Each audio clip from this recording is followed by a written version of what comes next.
کرم یہ مجلس شبیر نے کیا، ورنہ کہاں غریب کا گھر اور کہاں حسین کی ماں، کہاں غریب کا گھر اور کہاں حسین کی ماں، کرم یہ مجلس شبیر نے کیا، ورنہ کہاں غریب کا گھر اور کہاں حسین کی ماں۔ اعوذ باللہ من الشیطان اللعین الرجیم، بسم اللہ الرحمن الرحیم، الحمد للہ وکفی وسلام علی عبادہ الذین اصطفی۔ درود بھیجیے محمد وعلی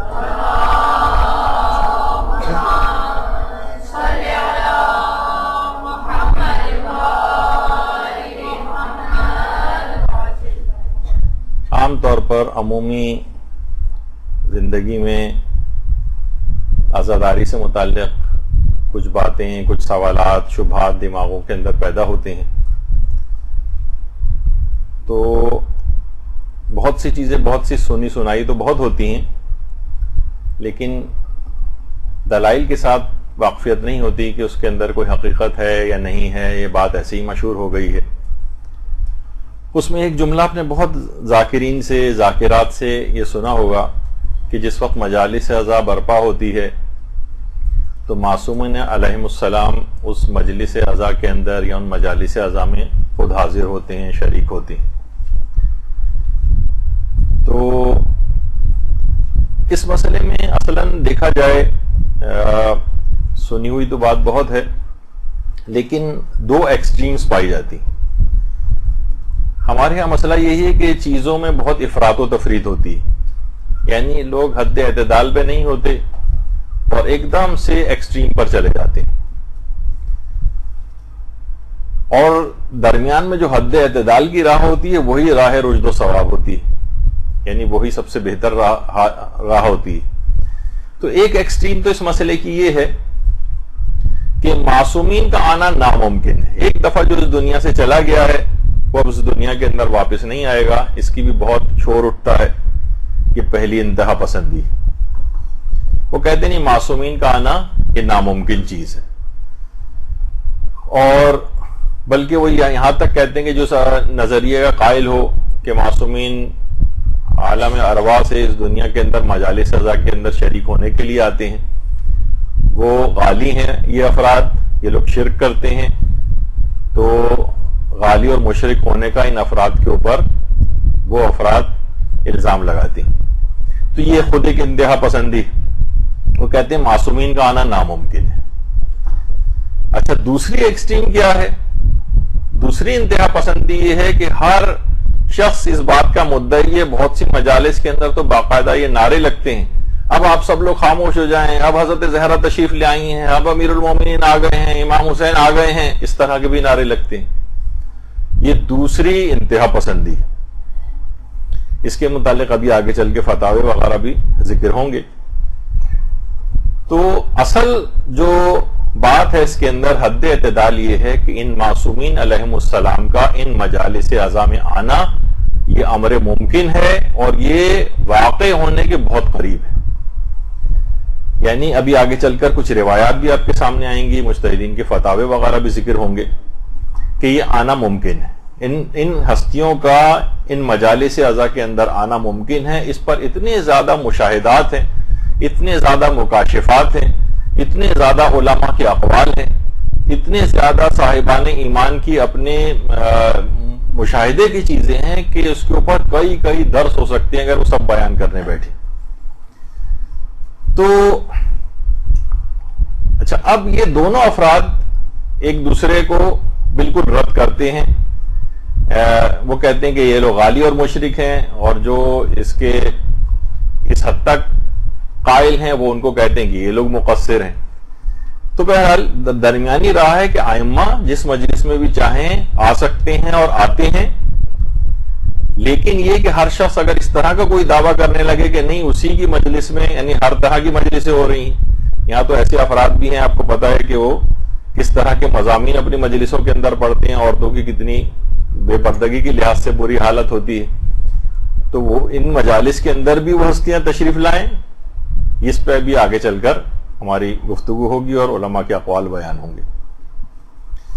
اچھا اب دیکھیے ایک مسئلہ اور آپ کے دماغ میں رہے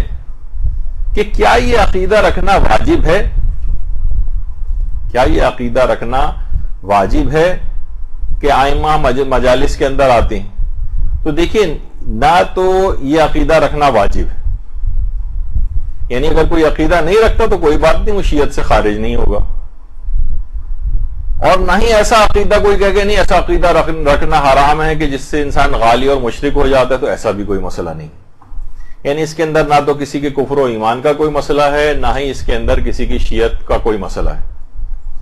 بس ایک سمجھیں کہ ایک کانسیپٹ ہے، ایک بات ہے. اگر کوئی اس پہ ان دلائل کے تحت یقین کرنا چاہے تو یقین کرے، نہیں یقین کرنا چاہے، بلکہ یقین رکھنے والے افراد جو ہیں ان کی ذمہ داری زیادہ فزوں تر ہو جاتی اور بڑھ جاتی. ابھی ہم آگے چل کر اس کو بھی ڈسکس کریں گے کہ ائمہ اگر مجالس اعضاء کے اندر آتی ہیں اور آپ کا یہ عقیدہ ہے تو پھر تو آپ کی مجالس کا معیار بہت زیادہ بہتر ہونا چاہیے، خود ہمارے گھر کا معیار بہت زیادہ بہتر ہونا چاہیے. اس پہ بھی آگے چل کر گفتگو ہوگی. اچھا اب دیکھیں جاہل کی ہمیشہ نشانی یہ ہوتی ہے کہ جاہل افراط و تفریط کا شکار ہوتا ہے. افراط و تفریط. اچھا مراسم اعضاء کے سلسلے میں بھی یہی جہالت ہے. بہت سے تمام مراسم اعضاء کے پیچھے لگ گئے کہ حرام ہیں، یہ خرافات ہیں، یہ بکواسیات ہیں معاذ اللہ. اور بہت سے ایسے ہیں کہ جو کہتے ہیں کہ نہیں ہمیں شریعت سے ہم ہر طرح سے آزاد ہیں، جس طرح سے بھی کریں، شریعت کو اس میں بولنے کا حق نہیں ہے، عشق وغیرہ کا معاملہ ہے. نہیں ایسا بھی نہیں ہے. تو افراط و تفریط ہمیشہ جاہل افراط و تفریط کے اندر مبتلا ہوگا.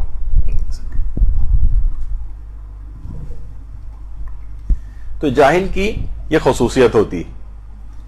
اچھا اب بجائے اس کے کہ ہم خود سے کوئی فیصلہ کریں، ہمیں چاہیے کہ ہم دین کے جو اسپیشلسٹ حضرات ہیں، دیکھیے آج کل کا دور جو ہے اصل میں اسپیشلائزیشن کا دور ہے، یہ ماہرین فن کا دور ہے. ہر فن کے ماہر کے پاس انسان جاتا ہے، کوئی بھی اپنا اسے کام کرانا ہوتا ہے، مکان کا نقشہ بنوانا ہے، آرکیٹیکٹ کے پاس جائے گا، جو فن کا ماہر ہے اس کے پاس جائے گا. پانی آپ کو خرید کے پینا ہے، آپ پوچھتے ہیں کہ سب سے اچھی کمپنی کون سی ہے جو منرل واٹر وغیرہ پرووائڈ کرتی ہے. بچے کو آپ کو ٹیوشنز پڑھوانی ہوتی ہیں، آپ سبجیکٹ اسپیشلسٹ وغیرہ کو دیکھ رہے ہوتے ہیں. تو ہر چیز میں دنیا کے معاملے کے اندر ہم ماہرین فن سے رجوع کرتے ہیں. یہ دین کا معاملہ کچھ بیچارہ اس قسم کا معاملہ بن گیا ہے کہ ہر واٹس ایپ کے اوپر آپ یقین کیے بیٹھے ہوتی ہیں. بالش بھر کی کسی نے کوئی پوسٹ لگا دی، اس کے اوپر یقین کیا ہوتا ہے. ہر کوئی بھی فیس بک کے اوپر کسی بھی جگہ کوئی اسکالر بن کے کوئی گفتگو کر رہا ہوتا ہے تو ہم اس کے اوپر یقین کیے ہوتے ہیں. یعنی صرف دین کا معاملہ ہی گویا اتنا ہلکا ہو گیا کہ اس میں ہم اسپیشلسٹ مجتہدین کے پاس نہیں جاتے، ان کی رائے کو معلوم نہیں کرتے، بلکہ کسی نے بھی کوئی بھی بات بتا دی، اور عورتیں تو خاص طور پر واٹس ایپ ایک دوسرے ادھر آیا اور بغیر سوچے سمجھے دوسرے کو فارورڈ کر کے اسے پھیلا دیا. مجتہدین کی تمام روایات کے اوپر نگاہ ہوتی ہے. رجال کے وہ بہت بڑے کھلاڑی ہوتے ہیں علم رجال کے، اور ان سے بہتر نظریہ کوئی نہیں بتا سکتا. لہٰذا صرف اور صرف ان مجتہدین کرام اور مراجع اعظام کی طرف جو رجوع کرنا چاہیے اور ان کی بات کو سمجھنا چاہیے. ان کی بات سب سے زیادہ قابل اعتماد ہوتی ہے. اچھا چاہے آپ یہ کہیں کہ بھائی ان باتوں کے اندر بہت سی فقہی احکام نہیں ہے تو اس کے اندر تقلید تو نہیں ہوتی ہے، لیکن خواہ تقلید نہ ہو لیکن زیادہ اعتماد انہی افراد کی بات پر کیا جائے گا کہ جو قرآن و حدیث کو سب سے زیادہ سمجھتے ہیں. ہم کہیں گے ٹھیک ہے فقہی مسائل میں تو ہم آپ کی بات مانیں گے، نجاست طہارت وغیرہ کے مسائل کے اندر وغیرہ، اور جہاں بڑے بڑے مسائل آئیں گے جس میں ہم کہتے ہیں تقلید نہیں، وہاں ہم خود سے تحقیق کریں گے. یعنی ہم اتنے بڑے ہو گئے اور ان کی رائے پر اعتماد نہیں کریں گے. تو اب دیکھیے یہ جو ائمہ کے متعلق یہ بات ہے کہ ائمہ اطہار جو ہیں یا 14 معصومین علیہم السلام، یہ جو ہیں صرف مجالس اعضاء میں آنے کا ان کا مسئلہ ہے کہ یہ آ سکتے ہیں نہیں آ سکتے. نہیں، بہت ساری باتیں ایسی ہیں کہ جس کے اندر مثلا اگر کوئی شخص اس دنیا سے جا رہا ہوتا ہے اور حالت احتضار میں ہوتا ہے، اس کی جسم سے روح نکل رہی ہوتی، اس وقت کے متعلق بھی ہے کہ آئمہ کتنی روایت ایسی ہیں کہ آئمہ حالت احتضار میں اس کے پاس آتی ہیں، جس پہ ابھی آگے چل کر گفتگو ہوگی. پھر قبر کے اندر آئمہ کا آنا کہ ہر مومن ہو یا کافر وہ ان کو ضرور دیکھتا ہے. مومن دیکھ کر ان کو خوش ہو جاتا ہے، کافر کو دیکھ کر ان کو مایوسی ہونے لگتی. اچھا، اس کے اندر بھی یعنی حالت احتضار میں ان کے آنے کے متعلق بھی بات چیت ہے، صرف مجلس عزا کی بات نہیں ہے. قبر میں بھی ان کا آنا، اس کے متعلق بھی بحث ہوتی ہے. اس کے علاوہ واقعات کربلا کے ضمن میں بھی کتنی ہی روایات ایسے آپ سنتی ہیں، پڑھتی ہیں. حضرت زہرا سلام اللہ علیہ کا اللہم صلی علی محمد ابن آل محمد،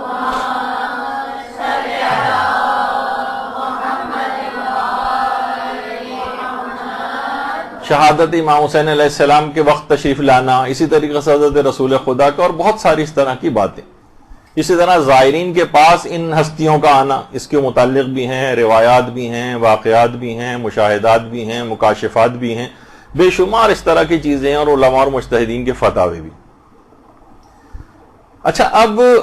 اس نظریے پر عقیدہ رکھنے کے جو نتیجے ہیں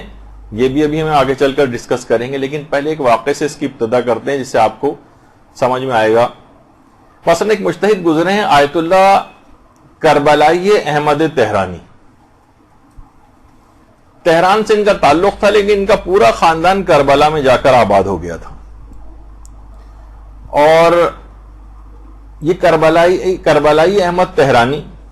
یہ مرزا بزرگ شیرازی جو تھے تمباکو والے، یہ ان کے شاگردوں میں سے ان کا شمار ہوتا ہے، اور آخوند خراسانی وغیرہ کے شاگردوں میں. اور اتنے مقدس تھے یہ کربلائی احمد تہرانی کہ نماز جماعت نہیں پڑھاتے تھے، جس طریقے سے علامہ محمد حسین طباطبائی نماز جماعت نہیں پڑھاتے تھے. آپ یہ نہیں کہ ان لوگوں کے تقدس کی ایک علامت ہوتی تھی، بہت سے لوگ بہت زیادہ محتاط ہوتے ہیں. جیسے اویس قرنی کے متعلق ملتا ہے کہ ایک دفعہ انہوں نے نماز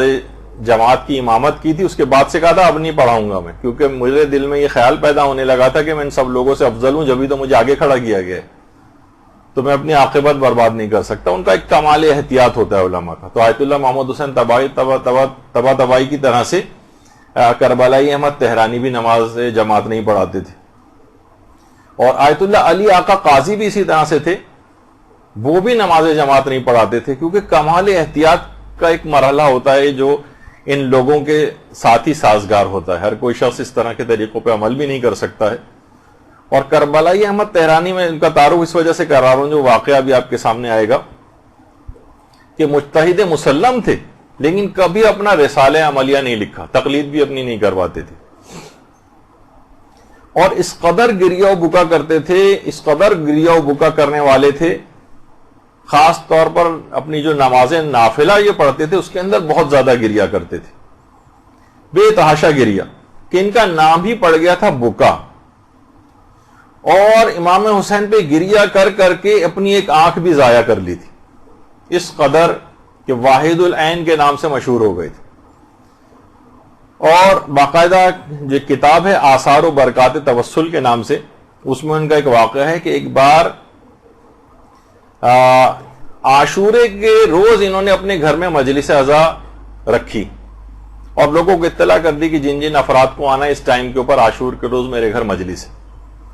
اچھا، آپ کو پتہ ہی ہے کہ عاشور کے دن جو ہے لوگوں کی صاحبان ایمان کی بہت سی مصروفیات ہوتی ہیں، باہر جلوسوں وغیرہ کے اندر بھی جانا ہوتا ہے، اس سے پہلے شب عاشور کی تھکاوٹ ہوتی ہے، رات بھر کا جاگنا وغیرہ.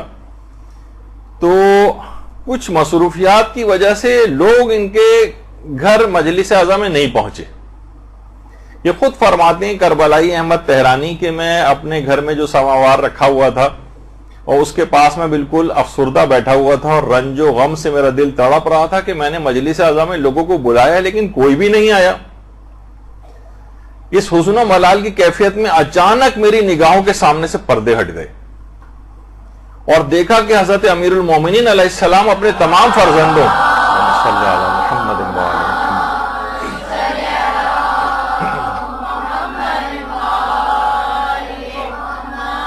اپنے تمام فرزندوں آئمہ اطہار کے ساتھ امیر المومنین اس مجلس میں آ کر بیٹھے ہوئے ہیں اور امیر المومنین کی آنکھوں سے آنسو رواں ہیں. اور فرمایا کہ اگرچہ آج کوئی بھی تمہاری مجلس میں نہیں آیا تو کیا ہوا، ہم تو آئے ہیں، چلو بسم اللہ کرو اور مجلس عزا کا آغاز کرو۔ تو یہ خود کربلائی احمد طہرانی یعنی خود ایک مجتہد یہ واقعہ سنا رہا ہے، اور اتنا مقدس مجتہد کہ کہا جاتا ہے کہ اس قدر گریا کرتے تھے کہ نماز عصر میں گریا کرتے کرتے انتقال ہوا تھا ان کا۔ تو اور اس قدر ان کے مقامات تھے کہ باقاعدہ آیت اللہ بزرگ طہرانی، یہ خود ہمارے کتنے بڑے علماء کے اندر شمار ہوتے ہیں، حدیث کے اور رجال کے ماہر، وہ خود فرماتے ہیں کہ ان کے آیت اللہ کربلائی احمد طہرانی کے انتقال کے بعد میں نے ان کو خواب میں دیکھا تھا، اور میں نے ان سے پوچھا کہ اللہ نے آپ کو جن مقامات عالیہ کے اوپر فائز کیا ہے، آپ مجھے بتائیے کہ آپ کے ساتھ کیا ہوا۔ تو انہوں نے خواب میں ہی مسکرا کر ان کی طرف دیکھا اور صرف ایک جملہ کہا، حلوہ تن تنانی تن آخوری نہ دانی، یہ کیسا حلوہ ہے جب تک تم کھاؤ گے نہیں تمہیں سمجھ میں نہیں آئے گا۔ یعنی تفصیل نہیں بتائی لیکن مسکراتے ہوئے اس بات کو، یعنی جس طرح کمال احتیاط ایک دنیا کے اندر بھی ہوتا تھا، اسی طریقے سے اس عالم ارواح میں بھی اپنے متعلق انہوں نے اس لحاظ سے بات نہیں کہی، کہا کہ جب تک تم خود اس کیفیت سے گزرو گے نہیں، کیفیت بتائی نہیں جا سکتی، ان مقامات کو بتایا نہیں جا سکتا، تم لوگوں کی سمجھ میں نہیں آئے گا۔ تو اس طرح کے بے شمار مجتہدین کے واقعات ہیں کہ ائمہ خود ان مجالس عزا کے اندر آتے ہیں، اور صالحین کے واقعات ہیں جو خود مشاہدہ کیے گئے۔ اور باقاعدہ آیت اللہ بہجت کے متعلق تو مشہور ہے، آیت اللہ بہجت بارہا یہ بات کہتے تھے، در محضر آیت اللہ بہجت کے نام سے جو کتاب ہے اس کی پہلی جلد میں بھی ہے کہ آیت اللہ بہجت فرماتے تھے بارہا دیکھا گیا ہے کہ رسول خدا حضرت امیر شہزادی فاطمہ الزہرا امام حسن اور امام حسین علیہ السلام مجالس حدیث قصہ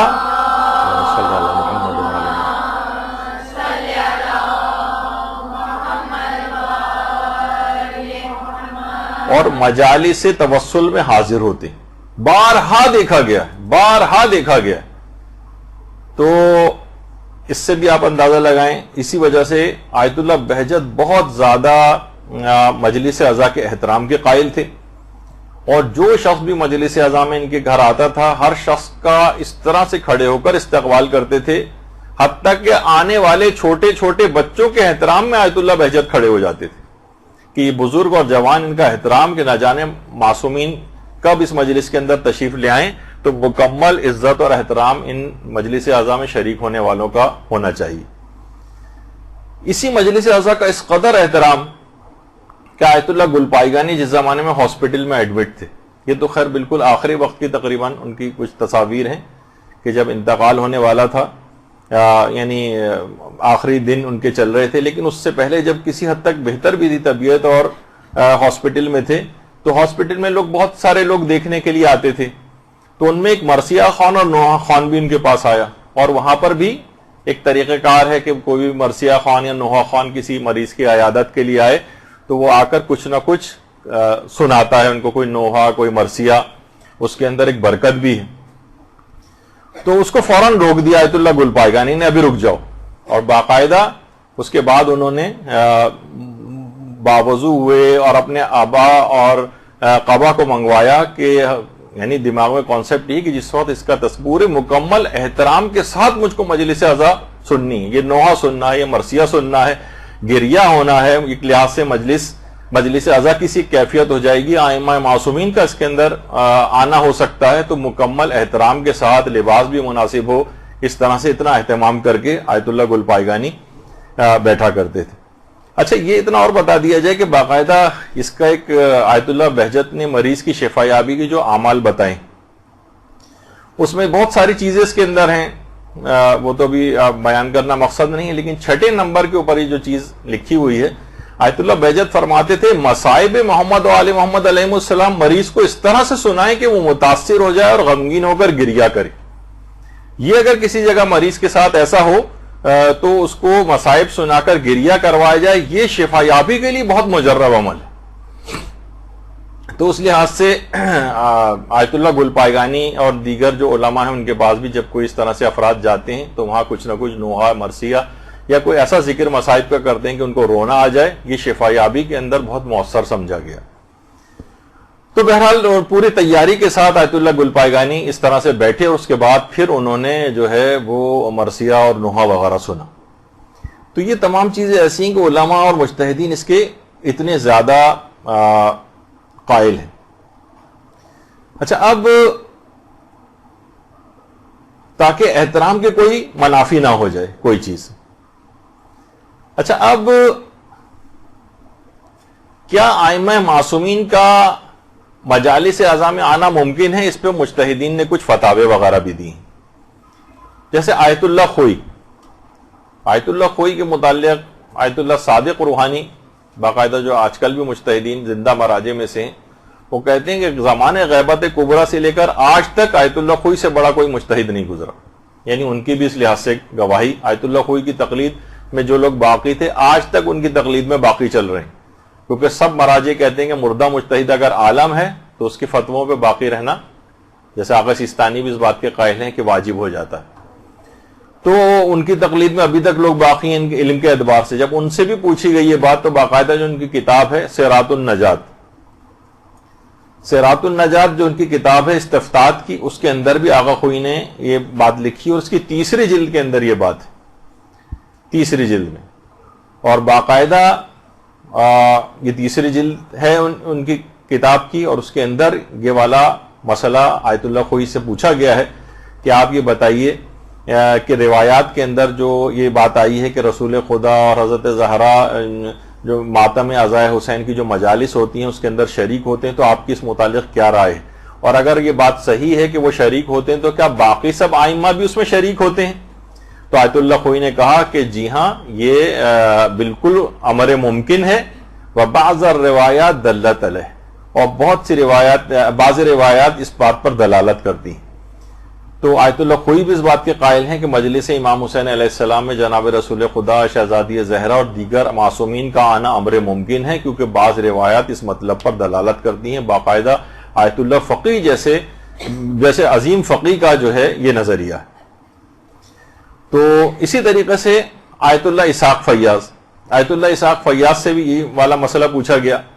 تو آیت اللہ اسحاق فیاض کا تو الگ سے تحریری طور پر بھی یہ فتویٰ جو ہے موجود ہے کہ جب سوال پوچھا گیا کہ یہ بات نقل کی جاتی کہ اہل بیت علیہم السلام جو ہے مجالس عاشورہ کے اندر شریک ہوتے ہیں، تو کیا یہ بات صحیح ہے؟ تو انہوں نے جواب دیا کہ بعض شیعوں کا یہ عقیدہ ہے کہ ایسا ہوتا ہے، اور یہ وہو ممکن، یہ بات ممکن ہے، وہ غیر بعید، اور بعید نہیں ہے اللہ تعالی، اللہ کے نزدیک کوئی ایسی بات نہیں. یعنی اللہ اگر انہیں بھیجنا چاہے، اللہ کی طرف سے اذن یافتہ ہو کر وہ آنا چاہیں تو بات غیر بعید ہے، یعنی بالکل ممکن ہے کہ وہ مجالس اعضاء کے اندر آتے ہیں. تو آیت اللہ اسحاق فیاض جیسے جو موجودہ مجتہدین موجودہ صف اول جو ہے مراجع کی اس کے اندر شامل ہیں، ان کا بھی یہی نظریہ. اچھا، اسی طرح سے آیت اللہ محمود ہاشمی آیت اللہ محمود ہاشمی ان کے متعلق بھی یہی ہے. جب ان سے پوچھا گیا کہ آپ ان روایات کے متعلق کیا فرماتے ہیں کہ جو یہ بتاتی ہیں کہ 14 معصومین علیہ السلام مرنے والوں کے پاس یا حالت احتضار میں یا ان کی قبر میں آتے ہیں، تو ان روایات کے متعلق آپ کا کیا خیال ہے؟ تو انہوں نے جواب دیا کہ فی نفسہ ہی یہ بات ممکن ہے، کیونکہ روایات سے یہ بات ظاہر ہوتی ہے کہ ارواح انبیاء اور ائمہ کا اللہ کے پاس ایک خاص مقام ہے. تو فی نفسہ یہ بات بالکل ممکن ہے کہ ائمہ کی ارواح مرنے والے کے پاس حالت احتضار میں اور قبر میں، کیونکہ یہ سب چیزیں آپس میں جڑی ہوئی ہیں. یعنی اس دنیا کے اندر ہی ظاہر انسان مر رہا ہے، قبر کے اندر جا رہا ہے، تو جب یہاں آ سکتی ہیں، قبر میں آ سکتی ہیں، اس کے گھر حالت احتضار میں آ سکتی ہیں، تو مجلس اعضاء میں کیوں نہیں آ سکتی؟ تو اس لحاظ سے بھی یہ بات فتوے کے اندر انہوں نے بیان کی. اور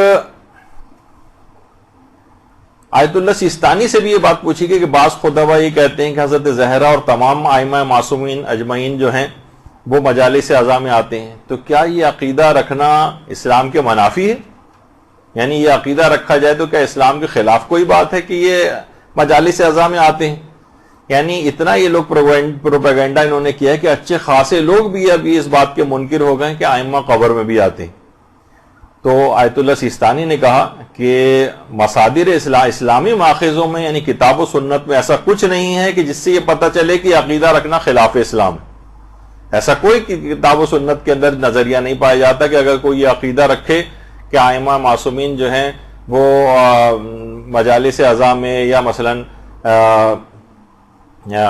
ان جگہوں کے اوپر آتے ہیں مجالس وغیرہ کے اندر، تو یہ عقیدہ رکھنا خلاف اسلام نہیں ہے، اسلامی ماخذوں میں ایسی کوئی بات نہیں ہے، اور یعنی یہ نظریہ صحیح ہے۔ البتہ یہ کوئی ضروریات دین و مذہب کا بھی مسئلہ نہیں ہے، یعنی اگر کوئی اس کو نہیں مانے تو ایسا نہیں کہ وہ شیعت سے خارج ہو جائے یا اسلام سے باہر نکل جائے۔ تو آیت اللہ سیستانی نے اس لحاظ سے ایک بیلنس بات کی ہے، لیکن بہرحال اس کے اندر ایسا کچھ نہیں۔ اچھا، پھر دوسرا ایک اور فتویٰ آیت اللہ سیستانی سے جو ہے وہ پوچھا گیا کہ یہی والا سوال کہ عاشورہ کی جو مجالس ہوتی ہیں اس کے اندر کیا یہ آتی ہیں شخصیات، کیا یہ ممکن امر ہے؟ تو انہوں نے جواب دیا کہ جی ہاں ممکن ہے، کیونکہ یہ طبعاً یہ چیز ممکن ہے، البتہ وہ اپنی ارواح کے ذریعے ان مجالس اعضاء میں حاضر ہوتے ہیں، لا باجسادہم، البتہ اپنے جسموں کے ذریعے، یعنی جسم مادی نہیں ہے وہ، بلکہ جسم نورانی ہے، روحانی طور پر وہ اس کے اندر شریک ہوتے ہیں۔ عام جسم جو جیسے ہمارا جسم ہے، مادی جسم ہے، جسم عنصری ہے، اس کے اندر مجلس اعضاء میں نہیں آتی۔ تو یہ ایک بھی دماغ میں یہ بات رہنی چاہیے کہ آیت اللہ سیستانی نے اس سلسلے میں یعنی اس بات کا انکار نہیں کیا ہے، بلکہ اس کا کہا ہے کہ طبعاً یہ ممکن ہے۔ اچھا، کیا معصومین علیہ السلام کی مجلس اعضاء میں جو حضور ہے یا حاضری عموماً ہوتی ہے؟ یعنی زیادہ تر کیا ایسا ہوتا ہے؟ تو ایک تو ابھی آپ نے سن ہی لیا آیت اللہ بہجت کا جو نظریہ، آیت اللہ بہجت فرماتے تھے کہ بارہا دیکھا گیا ہے، بارہا دیکھا گیا ہے، اور ایک روایت بھی اس سلسلے کے اندر ہے، وہ آگے چل کر پیش ہوگی۔ اچھا، یہی والا مسئلہ آیت اللہ حافظ بشیر نجفی سے بھی پوچھا گیا کہ کیا معصومین خصوصاً جناب زہرا سلام اللہ علیہا کا مجالس میں تشریف لانا،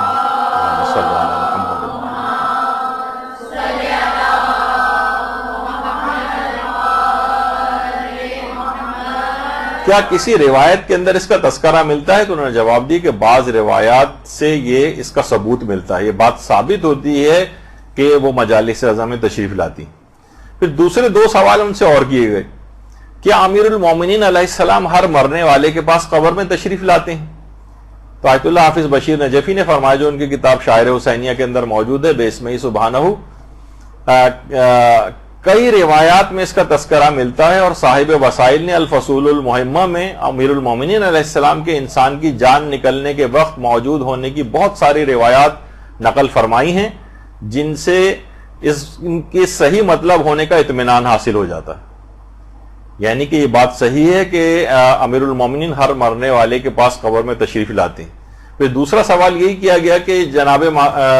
کیا معصومین علیہ السلام خاص طور پر جناب سیدہ مجلس اعضاء میں حاضر ہوتی ہیں؟ تو جواب دیے کہ بعض روایت میں اس کا تذکرہ ہوا، اور جناب سید الشہداء کی عظمت اور برکت اور اہمیت کے پیش نظر ایسا ہونا بہت ممکن ہے، بلکہ قریب الوقوع ہے، یعنی عموماً ایسا ہوتا ہے۔ تو آیت اللہ حافظ بشیر نجفی کا بھی آپ نے دیکھا کہ وہ بھی اسی نظریے کے قائل ہیں۔ اچھا، پھر اس کے بعد آیت اللہ صادق روحانی سے بھی یہ بات پوچھی گئی، تو انہوں نے بھی یہی بات فرمائی ہے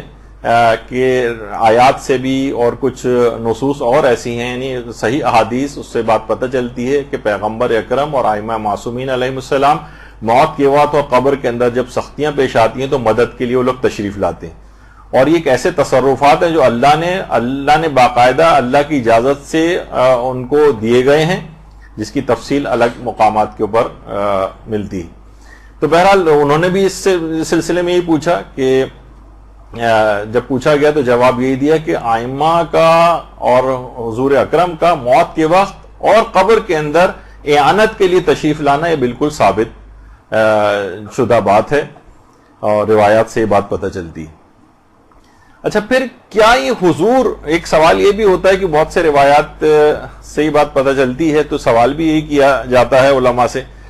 کہ کیا یہ ان کا آنا فقط مجالس عاشورہ میں ہوتا ہے؟ تو آیت اللہ شمس الدین وائزی سے یہ بات پوچھی گئی، تو انہوں نے بھی یہ کہا کہ بعض روایت سے بات ثابت ہوتی ہے کہ مطلق ایام میں ائمہ جو ہیں ان مجالس کے اندر آتے ہیں، لا فی عاشورہ فقط، یعنی صرف عاشورہ کے سلسلے کی جو مجالس ہے اس میں نہیں، مثلا ہو سکتا ہے کسی کی 100 کی مجلس ہو, کسی کی 40ویں کی مجلس ہو, کسی نے عام طور پر ویسی مجلس ازا گھر میں منعقد کی ہو, تو ان کے اندر بھی روایات سے بات ثابت ہوتی ہے کہ وہ اس میں بھی آتے ہیں. یعنی فقط عاشورے کے سلسلے کی مجالس سے ریلیٹڈ نہیں ہے یہ بات. تو باقاعدہ آیت اللہ شمس الدین واعظی نے کہا کہ یہ روایات مطلق طور پر ہیں, یعنی صرف عاشورے کی مجالس سے ریلیٹڈ بات نہیں ہے, کسی بھی مجلس کے اندر وہ تشریف لا سکتے ہیں. اچھا, اب اس سلسلے میں جو افراد ہیں وہ کہتے ہیں کہ ظاہر ہے روایات کی سند کے متعلق بھی بات ہوتی ہے کہ بہت سی روایت ایسی ہیں کہ جن کی سند جو ہے وہ ضعیف ہے, یا بہت سی روایات کی سند میں ارسال ہے, یعنی بہت سے کچھ راوی بیچ میں سے غائب ہیں. تو دیکھیے کوئی واجب عقیدہ تو ہے نہیں کہ جس کے لیے آپ کہیں کہ بالکل صحیح سند روایتیں جو تمام اصولوں کے اوپر پورا اترتی ہوں صرف وہ قبول کی جائیں گی. کہ واجب عقیدہ نہیں, آپ نے سن لیا کوئی عقیدہ یہ نہیں بھی رکھے تو یعنی خدا کی طرف سے یہ آپ پر واجب نہیں کیا گیا ہے کہ آپ یہ اس نظریے کے حامل بنے. تو علماء نے کہا کہ قرائن کی بنیاد پر ہم ان احادیث کو رد نہیں کریں گے, بلکہ رجحان ظاہر کیا ہے کہ ایسا ہونا بالکل ممکن ہے اور بعید نہیں. اور علماء نے نہ صرف ان کی مخالفت نہیں کی ہے بلکہ اپنے فتاوے میں اس نظریے کو ظاہر کیا ہے کہ ان کا آنا عین ممکن ہے,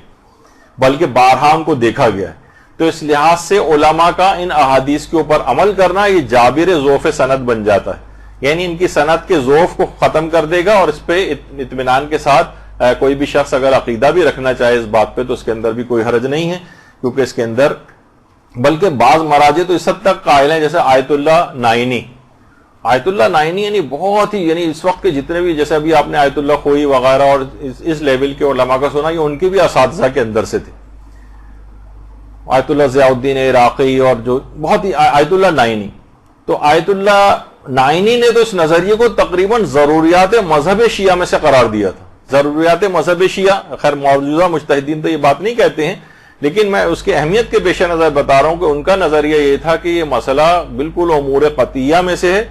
اور یہ ضروریات مذہب شیعہ میں سے, یعنی اگر کوئی اس کا انکار کرے گا تو گویا وہ شیعت سے خارج ہو جائے گا. یہ ان کا اپنا ایک نظریہ تھا. تو اور وہ فرماتے تھے کہ روایات متواترہ میں قطعی طور پر یہ مضمون آیا ہے کہ ائمہ حاضر ہوتے ہیں. باقاعدہ جو ان کی کتاب ہے فتاوی کی, اس کے اندر بھی یہ موجود ہے. اور جو سوال نمبر 7 ان سے جو پوچھا گیا ہے کہ ائمہ مجالس ازا کے اندر آتے ہیں, تو انہوں نے فرمایا کہ یہ گروہ شیعہ امامیہ اثنا عشریہ کا عقیدہ ہے کہ جسمانی اعتبار سے انتقال فرما جانے کے بعد بھی معصومین اللہ کے نزدیک زندہ ہے, اور ان کے روضوں میں جو اذن دخول پڑھا جاتا ہے اور جو زیارت امام حسین پڑھی جاتی ہے, اس کی عبارت یہ کہ اشہد انکا تشہد مقامی و تسمع کلامی, یعنی باقاعدہ میں گواہی دیتا ہوں کہ آپ میرے مقام سے واقف ہیں اور میرے کلام کو سنتے ہیں. باقاعدہ یہ جو اذن دخول ہے یہ چھٹے امام کی ایک روایت ہے جو کہ علامہ ہلی نے اپنی کتاب کے اندر لکھی العدۃ الدائی کے اندر. یعنی جو آپ یہ جا کر اذن دخول پڑھتی ہیں اصلاً یہ چھٹے امام کی ایک روایت ہے, اور وہ بھی انہوں نے اپنے اس فتوے کے اندر دلیل کے طور پر پیش کی ہے کہ ائمہ کی جب ہم جاتے ہیں کہ آپ ہمارے کلام کو سنتے ہیں, آپ میرے مقام سے واقف ہیں, یا بہت سی اس کے اندر یہ بھی آیا کہ آپ میرے سلام کا جواب دیتے ہیں, تو یہ سب کیا ہے کہ گواہیاں اس بات کی. اور یہاں تک روایت میں یہ بھی بات آئی ہے کہ وہ اپنے رونے والوں کو دیکھتے ہیں اور اپنے زائرین کے لیے استغفار تک کرتے ہیں, اور اس کے بعد یعنی ان کے مغفرت کے لیے دعا کرتے ہیں. اور یہ فرماتے ہیں آیت اللہ نائنی کہ اس بات میں جو بھی شک کرتا ہے یا تو جہالت کی وجہ سے شک کرتا ہے اس بات میں, یا ائمہ کے مقامات سے واقف نہیں, اور جب ہی وہ اس کو ضروریات مذہب شیعہ میں سے قرار دیتے تھے اور کہتے تھے کہ احادیث متواتر اور قطعیہ سے یہ بات ثابت ہوتی. تو اس میں غلو وغیرہ کی کوئی بات نہیں ہے کہ ہم آپ ہی جو ہیں وہ ائمہ کے مقام کو اصل میں سمجھنے سے قاصر ہوتے, اور یہی بات آیت اللہ گلپائگانی نے, اچھا یہ جو ان کی آیت اللہ نائنی کی جو ابھی اپنے فتویٰ دیکھا تفصیلی فتاوے ہیں ان کی کتاب کے اندر, اس کے اسکین پیجز ہیں, ان کو بھی پڑھنے کا وقت نہیں. تو آیت اللہ گلپائگانی بھی اس بات کے قائل تھے، اور وہ کہتے تھے کہ باقاعدہ جو ان کی نتائج الافکار فی نجاست الکفار کے نام سے جو ان کی تقریری ابحاث ہیں، جو علی کریم جہرمی علامہ نے جو ہے وہ جمع کیے ہیں، تو اس کے اندر بھی یہ بات آیت اللہ گلپائگانی نے نقل کی ہے کہ ان هذه الامور لیست غلو فی شانہم، یعنی یہ جتنے بھی باتیں ہیں یہ ائمہ کی شان میں کوئی غلو نہیں ہے، ان کی حیات سے مراد یہ ہے کہ وہ مرنے کے بعد ہمارے کلام کو سنتے ہیں اور ہمارے واقعات سے مطلع بھی ہوتے ہیں. جس طرح زیارت امیر المومنین میں بات آئی کہ اشہد انک تسمع کلامی و تشہد مقامی و یردون سلامی، تو فرماتے ہیں کہ یہ تمام چیزیں جو ہیں جو زیارت کے اندر بھی آئی ہیں. تو پھر اسی بات کے حاشیے میں نیچے علی کریم جہرمی نے لکھا ہے کہ کیسے غلو ہو سکتا ہے جبکہ شہداء کی حیات کے متعلق خود قرآن نے کہہ دیا ہے کہ وَلَا تَحْسَبَنَّ الَّذِينَ قُتِلُوا فِي سَبِيلِ اللَّهِ أَمْوَاتًا بَلْ أَحْيَاءٌ عِندَ رَبِّهِمْ يُرْزَقُونَ فَرَحِينَ بِمَا آتَاهُمُ اللَّهُ مِنْ فَضْلِهِ، جو قرآن کی آیت ہے سورہ آل عمران کی 196 اور 197 کے اندر کہ جو دنیا سے اللہ کی راہ میں مارے گئے ہیں اور دنیا سے چلے گئے ہیں تو ان کو مردہ نہ سمجھو، یا اللہ کے نزدیک زندہ ہیں، ان سے رزق پاتے ہیں. تو جب وہ خود یہ فرماتے ہیں کہ ہمارے ائمہ اطہار تو تمام شہداء کے بھی سردار ہیں، یعنی جن کی حیات شہداء کو جب قرآن نے بیان کیا ہے تو لہٰذا ان کے متعلق ایسا عقیدہ رکھنا کیسے غلو کے اندر آ سکتا ہے. ان کی حیات ہے، ان کی برزخی حیات ہے، وہ اور اس دنیا کے اندر آتے بھی ہیں ابھی آگے چل کر، جیسے کہ تفصیل اس کی بیان ہوگی. اور حضرت زہرا سلام اللہ علیہ کے متعلق روایت میں ملتا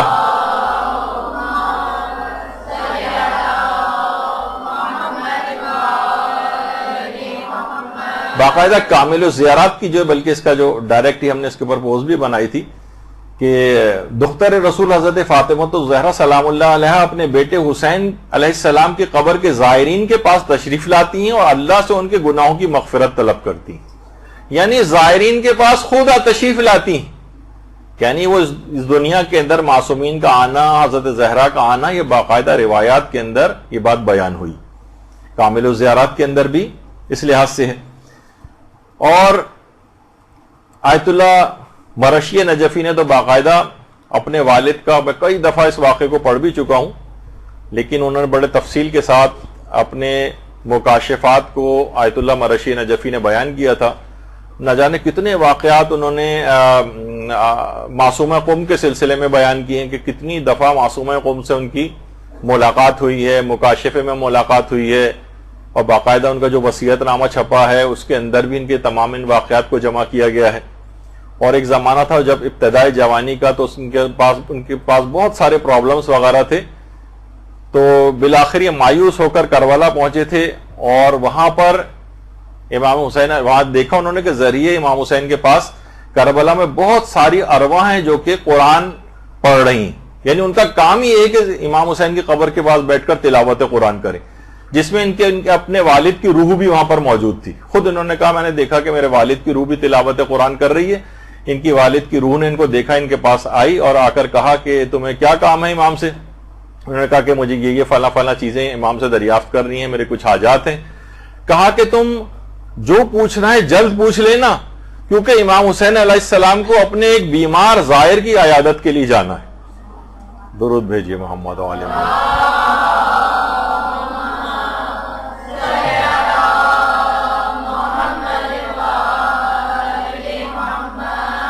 خود آیت اللہ مرشی نجفی کے اتنے مکاشفات ہیں اور اتنی باتیں ہیں کہ پوری کتابوں کے اندر تذکرہ ہیں کہ حضرت معصومہ قم سے کیسے کیسے ملاقات ہوتی تھی، کیا باتیں ہوتی تھیں، خود امام حسین علیہ السلام سے کیا کیا باتیں ہوئی. ہم یہ تمام حاجتیں انہوں نے پیش کی. امام نے ساری حاجتوں کو قبول کیا، صرف ایک حاجت کو کہا کہ یہ قبول نہیں ہو سکتی، جو حاجت یہ تھی کہ میں حج کے لیے مکہ جاؤں اور وہیں میرا انتقال ہو جائے حج کرنے کے بعد. امام نے کہا اس کو قبول نہیں کیا. اس کے بعد ظاہر ہے کہ واپس آئے، اور اس کے بعد امام کو اتنے کام ان سے لینے تھے، اتنے بڑے بڑے کام آیت اللہ مرشی نجفی نے اس کے بعد وہاں سے آ کر کیے، اور ایسی توفیقات ان کو حاصل ہوئیں. اور کیونکہ انہوں نے دعا کو اس شرط کے ساتھ مشروط کر دیا تھا کہ میں حج پہ جاؤں اور میرا انتقال ہو جائے وہاں جا کے، جس کو امام نے قبول نہیں کیا. یہ وجہ ہے کہ آیت اللہ مرشی نجفی ساری زندگی حج نہیں کیا، حج کے بغیر اس دنیا سے تشریف لے گئے. لیکن بہرحال ہے کہ اتنے بڑے بڑے کام جو ہے انہوں نے کیے. اچھا اب ایک بحث ہوتی ہے کہ جو آئمہ کا جو تشریف لانا ہے، چاہے وہ مجالس اعضاء میں ہوں، چاہے مثلا قبر میں ہوں، حالت احتضار میں ہوں، تو یہ ان کا حضور کی اس کی نوعیت کیا ہے، یہ کس طرح سے، یعنی ہم اس کو کیا سمجھیں. مثلا کیا ان کا حضور جسم مادی کے ساتھ ہوتا ہے جس طرح ہمارا جسم ہے اس طرح سے، یا ان کا جو حضور ہے وہ جسم ملکوتی اور نورانی کے ساتھ ہوتا ہے، یا یہاں پر حضور سے مراد یہ ہے ان کے آنے سے مراد عنایات معنوی. اس کے بھی کچھ علماء قائل ہیں کہ اس سے مراد یعنی حضور سے مراد عنایات معنوی، یعنی جس جگہ مجلس اعزاز برپا ہوتی ہے خاص طور پر ائمہ معصومین کی نگاہ کرم اس جگہ پر ہوتی ہے، اس مجلس اعزاز میں شریک ہونے والے مومنین پر ہوتی ہے، یا اس بانی مجلس پر، اس گھرانے کے اوپر ہوتی ہے کہ جہاں یعنی ان کا عنایات اور کرم جو ہے وہاں پر بہت اضافہ ہو جاتا ہے. یہ حضور سے مراد یہ ہے. کچھ علماء کے یہ بھی نظریہ اور اس میں بھی کوئی قباحت نہیں ہے. یعنی مثلا ائمہ ماطہارہ اگر کسی جگہ نہیں بھی بالفرض کسی مجلس میں آئے تب بھی مجلس اعضاء پر ان کی خاص نگاہ ہوتی ہے اور ان کا ایک خاص کرم ہوتا ہے اور خاص عنایات اور فضیلتیں اس جگہ اور اس مقام کو اور اس گھرانے کو حاصل ہوتی ہیں. اچھا اب آیت اللہ شیخ جواد تبریزی، آیت اللہ شیخ جواد تبریزی سے یہ سوال کیا گیا کہ کیا یہ اعتقاد رکھنا جائز ہے. اچھا جو صراط النجات ہے آیت اللہ خوئی کے استفتاء پر ہے، اسی کے اوپر حاشیہ آیت اللہ شیخ جواد تبریزی نے لکھا، اس کی 3 جلد ہے. اس میں یہ سوال ان سے پوچھا گیا کہ کیا یہ اعتقاد رکھنا جائز ہے کہ حضرت زہرا عورتوں کی مجالس میں آنے واحد میں متعدد مجلسوں میں اپنے مادی جسم کے ساتھ بنفس نفیس حاضر ہوتی ہیں. دیکھیں کتنی ساری چیزیں سے آنے واحد میں، یعنی ایک ہی وقت میں ظاہر کتنی مجلسیں ہو رہی ہیں، سینکڑوں ہزاروں مجلسیں ہو رہی ہیں. تو اگر وہ آتی ہیں تو آنے واحد میں متعدد مجالس کے اندر اپنے اسی جسم کے ساتھ، جس میں عنصری جو ہے ہمارا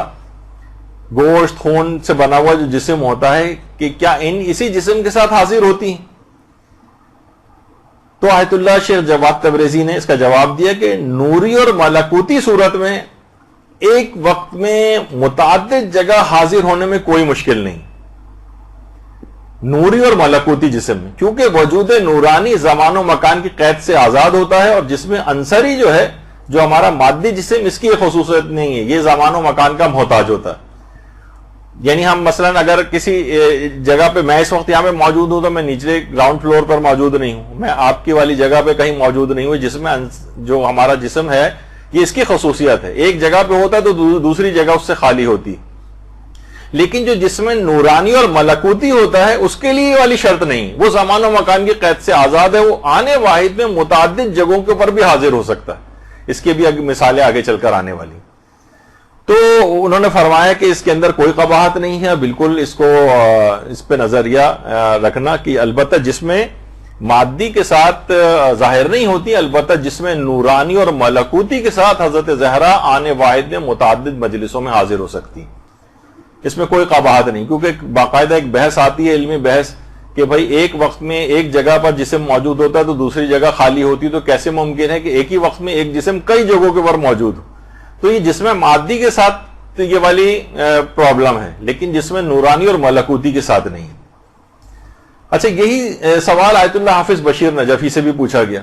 کہ ائمہ معصومین جو ہیں وہ مجالس عاشورہ میں شریک ہوتے ہیں، تو وہاں سے بھی یہی جواب آیا کہ جسم مادی اور عنصری جو جسم طبعی ہوتا ہے ہمارا، یہ زمان و مکان کا محتاج ہوتا ہے، لیکن وجود برزخی یا وجود ملکوتی جو ہے یہ زمان و مکان کا محتاج نہیں ہے، اور یہ ایک وقت میں بھی متعدد جگہ پر حاضر ہو سکتا ہے. وہاں ان کا بھی فتویٰ یہی ہے. اچھا باقی 2 فتوے تو ابھی آپ نے سنے لیے. انہوں نے کہا روایات سے یہ بات ثابت ہوتی ہے کہ حضرت زہرا جو ہے وہ مجالس اعضاء میں تشریف لاتی ہیں، اور یہی بات قبر کے سلسلے میں بھی، قبر میں ائمہ معصومین کا آنا، اس سلسلے میں ان کا بھی یہی جواب. اچھا جو کتاب ہے الانوار الالہیہ فی مسائل العقائدیہ، یہ آیت اللہ شیخ جواد تبریزی کی کتاب ہے. اور اس میں بھی یہ سوال ان سے پوچھا گیا ہے کہ حضرت امیر المومنین علیہ السلام کا قبر میں آنے سے متعلق. اللہم صلی علی محمد.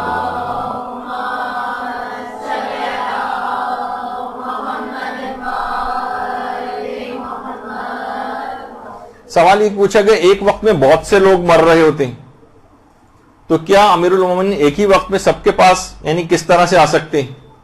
تو انہوں نے یہی جواب دیا کہ وجود نوری کے ساتھ حاضر ہوتے ہیں، وجود مادی کے ساتھ نہیں. جیسا کہ روایت معتبرہ میں آیا ہے کہ ان کا اس مادی جسم سے پہلے وجود نوری تھا. یعنی ائمہ اطہار جو مادی جسم میں اس دنیا میں تشریف لائے ہیں، روایات سے یہ بات پتہ چلتی ہے کہ اس سے پہلے ان کا ایک وجود نوری خدا خلق کر چکا تھا. اور وجود نوری کے لیے زمان و مکان کی کوئی شرط نہیں ہے، اور وہ آنے واحد میں متعدد جگہوں کے اوپر پایا جا سکتا ہے. اور باقاعدہ بحار الانوار کی جو چھٹی جلد ہے اس میں بھی پنجتن پاک کے قبر میں آنے کا جو ہے وہ تذکرہ موجود ہے. تو ابھی اتنا وقت نہیں ہے، لیکن بحار الانوار کی چھٹی جلد صفحہ 229 حدیث نمبر 32 کے اندر اس کی تفصیل جا کر دیکھی جا سکتی کہ وہ قبر کے اندر تشریف لاتے ہیں. اور بحاری کی چھٹی جلد کے اندر علامہ مجلسی نے حضرت ام سلمہ کی ایک روایت نقل کی ہے. ام سلمہ فرماتی ہیں کہ میں نے رسول خدا کو امیر المومنین امام علی علیہ السلام سے کہتے سنا کہ اے علی، اللہم صلی علی محمد و آل محمد،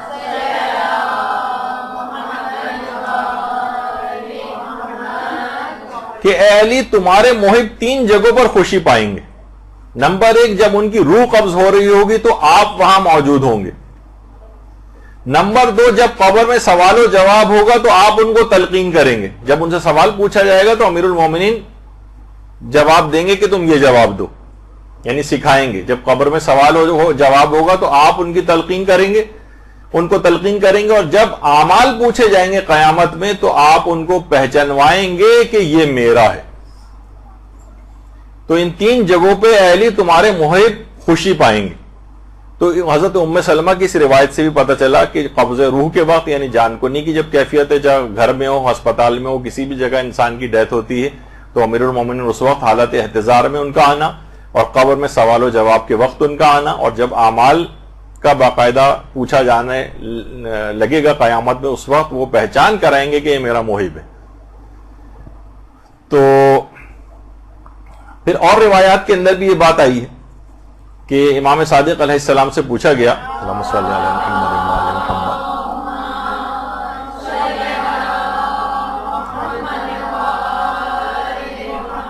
کہ جب مومن کی جان نکلتی اس کے متعلق بیان کریں. تو امام نے فرمایا کہ فرشتے اس سے بہت نرمی سے پیش آتے ہیں، اور ان فرشتوں کے پیچھے سے ہم ظاہر ہوتے ہیں، یعنی ہم پنجتن پاک اور ائمہ اطہار، اور مومن کو بتایا جاتا ہے کہ یہ رسول خدا ہیں اور یہ تمہارے امام ہیں. تو مومن کی خوشی کی اتنی انتہا ہو جاتی ہے کہ پھر موت سے عزیز کوئی چیز اس کو نہیں ہوتی، بس مجھے موت آ جائے اب اور میں ان کے ساتھ چلا جاؤں. اس پہ بھی کتنے واقعات الگ سے ہیں جو پڑھے ابھی جائیں، میرے پاس وقت نہیں ہے کیونکہ آج بس اس موضوع کو ختم کرنا ہے تو بہت تیز رفتاری کے ساتھ مجھے جانا پڑ رہا ہے، ورنہ خود اسی موضوع پر ہی کتنے واقعات ہیں جو موت کی مسائل کی پوری سیریز یہاں تقریباً 50 درسوں کی ہو چکی ہے. اگر کسی کو انٹرسٹ ہو تو لے کے سن سکتے ہیں، تو اس کے اندر وہ تمام واقعات بھی بیان کیے گئے. اچھا، اب یہ اس لحاظ سے اور باقاعدہ جو کتاب ایک معاد شناسی کے نام سے، معاد شناسی، آیت اللہ تہرانی کی جو کتاب ہے اس کے اندر انہوں نے آیت اللہ محمد حسین طباطبائی یا آیت اللہ تہرانی، انہوں نے کتاب معاد شناسی لکھی ہے، شاید اس کا اردو ترجمہ بھی ہو گیا ہے. آیت اللہ تہرانی فرماتے ہیں کہ آیت اللہ محمد حسین طباطبائی نے بات بیان کی ہے آیت اللہ علی آقا قاضی کے حوالے سے. محمد حسین طباطبائی کے استاد تھے آیت اللہ علی آقا قاضی. وہ کہتے تھے کہ جس زمانے میں یعنی وہ نجف اشرف ہی میں رہا کرتے تھے آیت اللہ علی آقا قاضی، تو وہ فرماتے ہیں کہ نجف میں جس محلے میں میں رہتا تھا وہاں پر آفندی قبیلہ ہوا کرتا تھا، جن میں سے اکثر کی زیادہ تر کی تعداد غیر شیعہ تھی، غیر شیعہ حضرات تھے. وہاں پر ایک عورت کا انتقال ہو گیا، اس عورت کی ایک ہی بیٹی تھی اور اتنی محبت ماں کے ساتھ کرتی تھی، اتنی محبت ماں کے ساتھ کرتی تھی کہ جب ماں کا انتقال ہو گیا تو لپٹ کے اس نے ایسا وہ لپٹی ہے ماں سے کہ کسی صورت چھوڑنے کو تیار نہیں ہو رہی. جب ماں کو قبر میں دفن کے لیے لے جایا گیا تب بھی وہ چھوڑنے کو تیار نہیں ہو رہی، اور لوگوں کو ایسا لگا کہ اگر ہم نے اس کو ماں سے جدا کیا تو کہیں یہ انتقال نہ کر جائے بچی، وہ لڑکی. تو کہہ رہے ہیں لوگوں نے بالآخر سمجھ میں نہیں آیا ان کی، اور کہا کہ ہم نے ماں کو تو قبر کے اندر لٹا دیا، وہ بچی نے ماں کو کسی صورت چھوڑنے کو تیار نہیں تھی، تو ہم نے قبر کو بند نہیں کیا اور اوپر سے کوئی ایسی چیز اس پہ رکھ دی تاکہ بچی بھی جو ہے وہ سانس گھٹنے سے نہ مر جائے، اور قبر کو مکمل بند نہیں کیا. اور اگلے دن جب ہم وہاں پر پہنچے تو اتنا ایک وحشتناک منظر ہم نے دیکھا کہ وہ بچی جو چھوٹی بچی تھی اس کے سارے بال سفید ہو چکے تھے. آیت اللہ علی آقا قاضی نے، آیت اللہ طباطبائی فرماتے ہیں کہ اس واقعے کو آیت اللہ علی آقا قاضی نے خود بیان کیا، اور اس آفندی قبیلے ہی کی وہ عورت کے انتقال کا واقعہ. تو لوگوں نے اس لڑکی سے پوچھا کہ کیا ایسی چیز ہوئی، تو کہا کہ جب آپ لوگ سب لوگ یہاں سے چلے گئے تو میں نے دیکھا کہ کچھ فرشتے جو ہیں وہ سوال و جواب کے لیے ماں سے آئے ہیں، ماں سے سوال و جواب کرنے کے لیے. تو ماں سے پوچھا کہ تیرا رب کون ہے، اس نے صحیح جواب دیا. کہا تیرا رسول کون ہے، اس نے صحیح جواب دیا. اور جب پوچھا فرشتوں نے کہ تیرا امام کون ہے، تیرا امام کون ہے، تو میری ماں خاموش ہو گئی، غیر شیعہ تھی، خاموش ہو گئی. تو ان فرشتوں کے پیچھے کھڑی ہوئی ایک نورانی شخصیت نے کہا لست لہا بامام، میں اس کا امام نہیں ہوں. دونوں فرشتوں نے اسی وقت آگ کے بنے ہوئے گرز اٹھائے اور میری ماں کو مارے، اور پوری قبر آگ سے بھر گئی، یہاں تک کہ آسمانوں تک وہ آگ چلی گئی. اتنا دہشتناک منظر تھا کہ جس سے میرے پورے بال سفید ہو گئے. خود آیت اللہ علی آقا قاضی فرماتے ہیں کہ وہ آفندی قبیلہ جو غیر شیعہ پورا ایک افراد کا قبیلہ تھا، وہ رہا کرتا تھا نجف میں، وہ اس واقعے کو سننے کے بعد وہ تمام کے تمام پورے کا پورا قبیلہ اس نے مذہب حقہ کو قبول کر لیا. درود بھیجیے نا محمد علیہ محمد.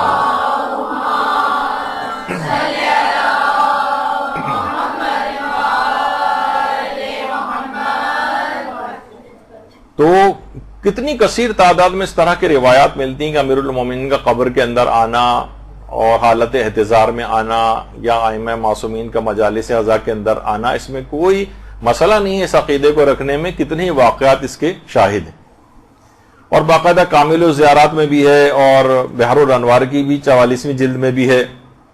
کہ باقاعدہ جو اس کی ہم نے ایک پوسٹ بھی بنائی تھی کہ امام صادق نے جو راوی تھا مسمع نام کا، کہ امام نے اس سے کہا کہ تم عراق کے رہنے والے ہو، کیا زیارت کے لیے نہیں جاتے ہو؟ راوی نے کہا کہ بصرے میں ناصبی اور دشمن زیادہ ہیں، میں ڈرتا ہوں کہ میری زیارت کی خبریں حکومت تک نہ پہنچائیں اور وہ مجھے تکلیف اور آزار پہنچائیں. دیکھا اس زمانے کے اندر بھی سب ہوتا تھا. امام صادق نے فرمایا کیا حضرت امام حسین پر پڑھنے والے مصائب کو تم یاد کرتے ہو؟ اس نے کہا ہاں مولا یاد کرتا ہوں. امام نے سوال کیا کیا آہو نالا اور بیتاب اور غمگین بھی ہوتے ہو؟ آہو نالا کرتے ہو، بیتاب ہوتے ہو، غمگین ہوتے ہو؟ اس نے کہا جی ہاں، خدا کی قسم اتنا روتا ہوں کہ روتے روتے ہچکیاں بن جاتی ہیں، یہاں تک کہ میرے اہل خانہ بھی اس آثار کا مشاہدہ کرتے ہیں اور اس موقع پہ میں کوئی چیز کھا پی بھی نہیں سکتا ہوں اور غم و اندوہ کے آثار میرے چہرے پر ظاہر ہوتے ہیں. امام نے فرمایا خدا تمہارے رونے پر رحمت نازل کرے، واقعتاً تمہارا شمار ان لوگوں میں ہوتا ہے جو ہمارے مصائب پر آہو نالا کرتے ہیں اور ہماری خوشی میں خوش ہوتے ہیں، غم میں غمگین ہوتے ہیں. بے شک کہ تم مرتے وقت ہمارے آباء و اجداد کو اپنے پاس حاضر دیکھو گے. دیکھیے یہ جملہ، بے شک تم مرتے وقت ہمارے آباء و اجداد علیہم السلام کو اپنے پاس حاضر دیکھو گے اور تمہارے بارے میں وہ ملک الموت سے سفارش کریں گے اور تمہیں ایسی بشارت دیں گے کہ مرنے سے پہلے تمہاری آنکھیں منور ہو جائیں گی اور ملک الموت تم پر بچے کی نسبت ماں سے بھی زیادہ مہربان ہو جائے گا. کامل الزیارات میں اور بحار الانوار وغیرہ کے اندر بھی یہ والی روایت موجود ہے. تو کتنی ایسی روایات ہیں جس کے اندر کثرت سے بات آئی ہے کہ ائمہ معصومین کا قبر میں آنا یہ کوئی غیر عقلی بات نہیں ہے. اصلا میں اس بات کو بیان کرنا اس وجہ سے بھی ہے کہ ان چیزوں کی مخالفت آج کل بہت ہونے لگی اور سوشل میڈیا کے اوپر اس قسم کے افراد بہت بیٹھنے لگیں گے جو ان چیزوں کا انکار کرتے ہیں. تو اچھا، اب یہاں جو حضور سے مراد جو ایک پہلو ہے وہ آیت اللہ ناصر مکارم شیرازی نے بھی کہا کہ حاضر ہونے سے ایک مراد یہ بھی ہو سکتی ہے کہ امام حسین علیہ السلام کی مجالس کو وہ زیادہ توجہ دیتے ہیں، ان کی عنایت زیادہ ان مجالس کے اوپر ہوتی ہے، حضور سے ایک مراد یہ بھی ہے۔ اور خود آیت اللہ سیستانی نے بھی اپنے ایک فتوے میں اس کا امکان ظاہر کیا ہے، جب ان سے یہ والی بات پوچھی گئی کہ مجالس اعظام رسول اکرم اور حضرت زہرا سلام اللہ علیہ آتے ہیں تو آپ کی اس متعلق کیا رائے ہے، اور کیا باقیہ ائمہ بھی اس کے اندر شامل ہیں؟ تو انہوں نے بھی یہ کہا کہ یہاں پہ حضور سے مراد اشراف اور عنایت خاصہ ہیں، اور اس کے اندر تمام دیگر ائمہ معصومین بھی شامل ہیں۔ لیکن دوسرا ہی فتویٰ انہی کا ہی وہ فتویٰ ہے کہ جس میں پوچھا گیا تھا کہ وہ آتے ہیں عاشورہ کے جو مجالس ہیں اس کے اندر کیا وہ شریک ہوتے ہیں، تو انہوں نے کہا کہ طبعاً یہ ممکن ہے، لیکن اپنے جسم روحی کے ساتھ آ سکتے ہیں، جسم مادی کے ساتھ نہیں۔ یعنی دونوں طرح کی باتیں اس سلسلے میں احتمالات جو ہیں وہ پائے جاتے ہیں۔ اچھا، اور ایک اور روایت ہے بحار الانوار کی 6 جلد میں بھی، کہ جس میں خلاصہ اس کا یہ ہے کہ مومن جب رسول خدا کو قبر میں دیکھے گا تو ان کو پہچان لے گا، اس کی جزا پائے گا، اور کافر ان کو نہیں پہچان سکے گا اور اس کے بعد اس کو سزا دی جائے گی۔ یہ بھی روایت کے اندر یہ بات آئی۔ آیت اللہ صادق روحانی سے یہ بات پوچھی گئی کہ معصومین ایک وقت میں متعدد جگہ پر حاضر ہوتے ہیں تو کیا یہ اعتقاد رکھنا غلو میں تو نہیں آتا؟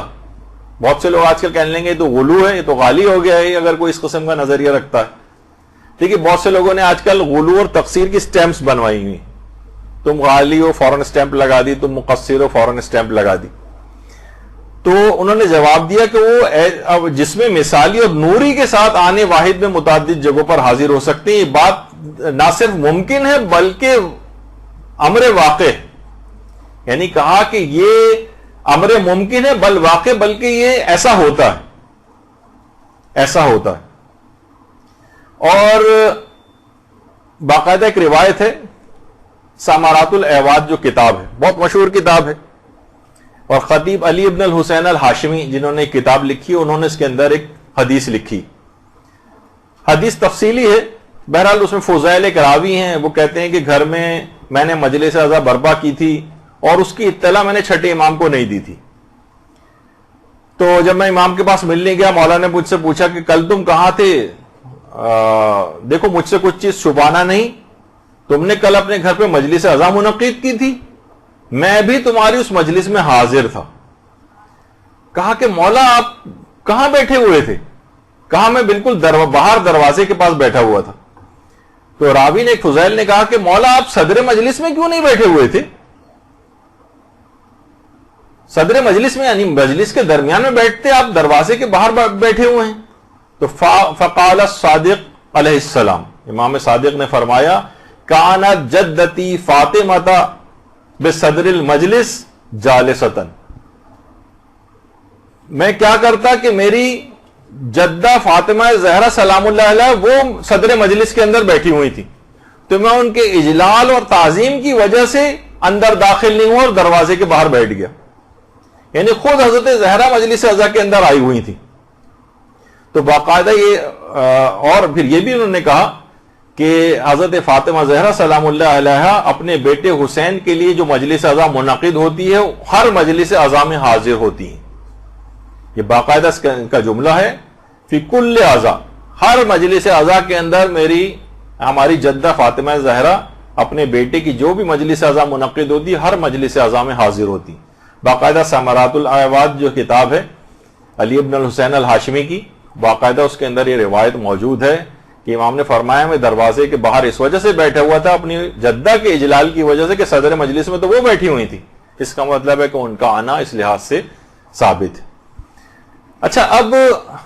جو یہ آپ سنتی ہیں کہ روایات کی اسناد کے متعلق لوگ اکثر اس میں بحث کرتے ہیں،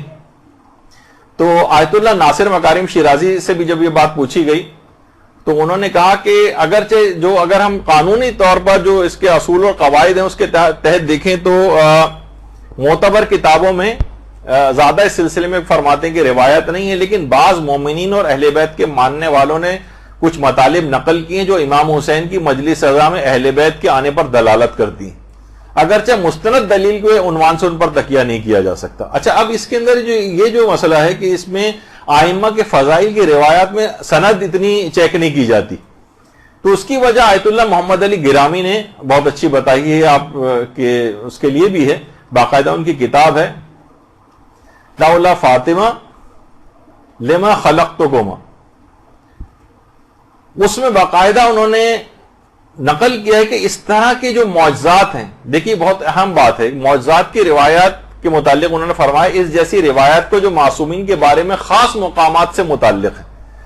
ان روایات میں راوی کا مجہول ہونا قدرتی بات ہے، یعنی راوی کے حالات پتہ نہیں ہے زیادہ تر فضائل کی روایتوں میں۔ اس کی وجہ بتائیے، کیونکہ اماموں کے زمانے میں فقہی احکام کے راویوں کو آمد و رفت اور سماجی کاموں میں کوئی مشکل پیش نہیں آتی تھی، لیکن اعتقادی مسائل بیان کرنے والے راویوں کو تقیہ کی شرائط کی وجہ سے گوشہ نشینی کے حالات گزارنا پڑتے تھے، اور وہ سماجی روابط سے الگ تھلگ رہتے تھے، وہ روزانہ کی بحثوں میں بھی زیادہ حصہ نہیں لیتے تھے، اور اس لیے ان کی عدالت اور وثاقت کے بارے میں بحث واقع نہیں ہوتی تھی۔ اس وجہ سے ان کا مجہول ہونا روایت کو اعتبار سے نہیں گراتا ہے، خصوصاً جو روایت قواعد کے مطابق ہو، اور یہی بات کہ یہ افراد امام کے مورد خطاب قرار پاتے تھے، اس سے معلوم ہوتا ہے کہ وہ اصحاب سر ہوتے تھے، جیسا کہ بعض دیگر مشابہ باتیں آئمہ کے مقامات کے بارے میں ایسے ہی افراد سے نقل ہوئی۔ یعنی جو کہا جاتا ہے نا کہ اس میں راویوں کا پتہ نہیں ہے زیادہ کہ آئمہ کے فضائل کی جو روایتیں، تو کہہ رہے ہیں کہ آئمہ کے فضائل کی روایتیں بیان کرنے والے راوی چھپ کے رہتے تھے، وہ عام حدیثوں کے بیان والوں کو تو آزادانہ میل جول کی اجازت ہوتی تھی، لیکن ایسے افراد کو قتل کروا دیا جاتا تھا، تو ان کے حالات زیادہ تر آئے نہیں۔ تو یہ معنی نہیں ہے جب بھی فضائل کی جو روایات بیان ہوتی ہیں اس کے راویوں کے حالات اگر نہیں بھی پتہ ہوتے تو علماء اس کو قبول کرتے ہیں، اگر اس کا مضمون خلاف اسلام نہ ہو بشرطے۔ تو اکثر افراد جو ہاتھوں میں رجال وغیرہ کی جو وہ لے کے پھر رہے، فوراً دیکھتے ہیں راوی، ارے راوی تو مجہول ہے، تو لہٰذا فوراً روایت کو ریجیکٹ کر دیتے ہیں۔ یہ اصول نہیں ہے فضائل کی روایت کو ریجیکٹ کرنے کا، کیونکہ ان مجبوری تھی اس زمانے میں آئمہ کے فضائل کی جو روایتیں نقل کرنے کے معنی ہے کہ اسے قتل کروا دیا جائے، تو ایسے افراد چھپ کر رہتے تھے، ان کے حالات لوگوں کو پتہ نہیں چلتے تھے، اس وجہ سے یہ باتیں ٹھیک طور پر نہیں پتہ چل پائیں۔ تو لہٰذا اس قسم کی روایتوں میں اگر ضعف بھی پایا جائے کسی مجتہد کا یا کوئی نظریہ بھی مل جائے، تب بھی یہ معنی نہیں کہ وہ اس روایتوں کو جھوٹا کہہ رہا ہے، بلکہ یہ مسئلہ اس کے اندر اس طرح سے ہوتا ہے۔ اچھا، اسی طرح سے ابھی جو بات ہو رہی کہ اپنے جسمانی جو روحی اور ملکوتی اعتبار سے آئمہ کی ارواح جو ہے ہر جگہ پہنچتی ہیں، اس کی مثال علماء ایک اور بھی دیتے ہیں ملک الموت سے۔ دیکھیے تو ایک آپ کو سمجھانے کے لیے ظاہر ایک تصویر بنانی پڑتی ہے، ورنہ ملک الموت جو کافروں کے لیے اور ظالموں کے لیے تو بہت ہی خوفناک شکلوں میں آتا ہے کہ حضرت ابراہیم کہتے تھے کہ کوئی اور عذاب نہیں بھی آئندہ دیا جائے تو بس یہی کافی ہے اس کی شکل دیکھنا، اور جو مومن کے پاس اتنی حسین شکل کے اندر آتا ہے کہ وہ کہتے ہیں اس کے بعد اسے کوئی اور ثواب نہیں بھی دیا جائے تو بھی اس کی شکل دیکھنا اتنا اس کے لیے کافی ہو جائے گا کہ اس کے بعد نہیں بھی کوئی دیا جائے تو اس کو کوئی افسوس نہیں ہوگا۔ تو بہرحال ایک سمجھانے کے لیے کہ ملک الموت بھی تو دیکھیے ایک وقت میں آنے واحد میں ہزاروں افراد مرتے ہیں، تو سب کی روح کیسے قبض کرتا ہے؟ الگ کوئی امریکہ میں مر رہا ہے، کوئی یورپ میں مر رہا ہے، کوئی ایشیا میں مر رہا ہے، کوئی کسی ملک کے اندر مر رہا ہے، ملک الموت آنے واحد میں ہر جگہ، کیونکہ وہ جس میں نوری اور ملکوتی رکھتا ہے، وہ فرشتہ ہے، اگرچہ خود ملک الموت کے انصار و اعوان فرشتے بھی۔ چوتھے امام نے باقاعدہ ان کو بھی سلام کیا کہ سلام ہو میرا ملک الموت پر اور اس کے انصار و اعوان فرشتوں پر جو اس کے مددگار بھی، لیکن خود ملک الموت بھی آنے واحد میں متعدد جگہوں پہ حاضر ہو سکتا ہے کیونکہ اس کا جسم ملکوتی۔ تو یہ بھی آپ کے سامنے رہے۔ اچھا، بعض علماء جیسے آیت اللہ محمد صادق صدر وہ اس بات کے قائل تھے۔ اچھا، آیت اللہ صادق صدر وہی ہیں صدام کے ساتھ جب ان کا ہوا تھا، اور بہت ایک ویڈیو بھی ٹی وی کے اوپر انٹرنیٹ پہ اور یوٹیوب وغیرہ کے اوپر موجود ہے کہ وہ باقاعدہ صدام کا جو بھی اہلکار تھا اس کے چھڑی مار رہے ہیں، اس کے بعد ان کو فائرنگ کر کے قتل کیا جاتا ہے۔ واقعہ تو ایسے ہی ہوا تھا، لیکن وہ جو اس کے اوپر دکھائی جاتی ہے وہ مووی ہے اصل میں۔ لوگ سوچتے ہیں شاید یہ اوریجنل واقعہ ہے جو کہ اس کے اوپر ہے، وہ اوریجنل نہیں ہے۔ تو آیت اللہ صادق صدر وہ یہ فرماتے ہیں، وہ بھی اس بات کے قائل تھے کہ آئمہ جو ہیں حاضر ہوتے ہیں، وہ کہتے تھے میرا بھی اعتقاد یہی ہے، لیکن وہ فرماتے ہیں کہ آئمہ معصومین ہر مجلس اعضاء میں حاضر نہیں ہوتے، بلکہ اس مجلس اعضاء میں حاضر ہوتے ہیں جو اخلاص کامل کے ساتھ مجلس اعضاء کو برپا کرے، اخلاص کامل کے ساتھ، یہ کہتے تھے وہ۔ اور وہ یہ بھی انہوں نے کہا کہ اس مادی جسم کے ساتھ نہیں ان کا آنا نہیں ہے، بلکہ روحی طور پر آنا مراد ہے۔ اچھا، ایک کتاب داستان ہائے عبرت آموز، اس کے اندر آقا سید علی اکبر کوثری، یہ ایران کے مجالس پڑھنے کے حوالے سے اتنے مشہور تھے، اور خصوصیت ان کی یہ تھی کہ یہ خاص طور پر بڑے بڑے مجتہدین کے سامنے مجلس اعضا پڑھا کرتے تھے. آسان کام نہیں ہے مجتہدین کے سامنے ایسی روایات پڑھنا، یعنی کتنا محتاط ہو کے انسان کو پڑھنا ہوتا ہے اتنے بڑے عالموں کے سامنے. اور خاص طور پر امام خمینی کے گھر میں جتنی مجالس اعضا منعقد ہوتی تھی اس میں اکثر آقا علی اکبر کوثری یہ مجلس اعضا امام خمینی کے سامنے پڑھتے تھے. امام خمینی کے گھر پہ جو مجالس ہوتی تھی اور دیگر علماء کے گھر پہ بھی جو مجالس ہوتی تھی، اور وہ اس کو سن کر، ان کی مجالس کو سن کر بہت گریہ کیا کرتے تھے. وہ خود یہ فرماتے ہیں، آقا سید علی اکبر کوثری فرماتے ہیں کہ عاشور کا روز تھا اور مجھے عاشور کے روز بہت ساری جگہوں پہ مجالس اعضا پڑھنی تھی. ایک مجلس پڑھ کر میں نکلا تو محلے کے چند بچے، چھوٹے بچے اور بچیاں میرے پاس آئے اور آ کے کہا کہ آپ بڑوں کی مجلس سے تو بہت ساری پڑھتے ہیں، ہم چھوٹے بچوں کی مجلس بھی کبھی پڑھ دیں. تو کہہ رہے ہیں پہلے تو میں نے ان کو ٹالا کہ بچوں آج بہت ساری جگہوں پہ مجلس پڑھنی ہے، بہت مصروف ہوں. تو اتنے میں ایک بچی بہت رونے لگی. اس کو روتے دیکھ کر فرماتے ہیں کہ میرا دل نرم ہو گیا. میں نے کہا اچھا چلو میں ایک مختصر سی مجلس پڑھ دوں گا، کہاں چلنا ہے؟ تو وہ بہت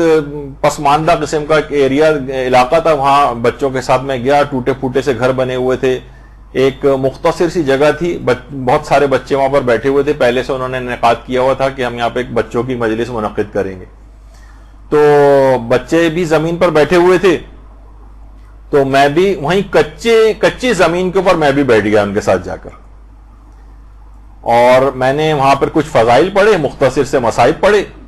اور دعا کر کے اٹھنے لگا تو ایک بچے نے کہا کہ ہم تبرک کھلائے بغیر آپ کو جانے نہیں دیں گے. اور اس کے بعد اس نے مجھے چائے لا کر دی. جو میں نے چائے پی تو چائے ٹھنڈی ہو چکی تھی، تو میں نے ناگواری محسوس کی اور چائے ایک طرف رکھ دی، نہیں پی. کہہ رہے ہیں اس دن ظاہر عاشورے کی مجالس بہت ساری پڑھی تھی، بہت شام غریبہ کی مجلس پڑھ کے جب میں گھر میں آیا تھکاوٹ بہت زیادہ تھی، رات کو سو گیا. تو رات کو میں نے خواب میں حضرت فاطمہ الزہرا سلام اللہ علیہا کی زیارت کی.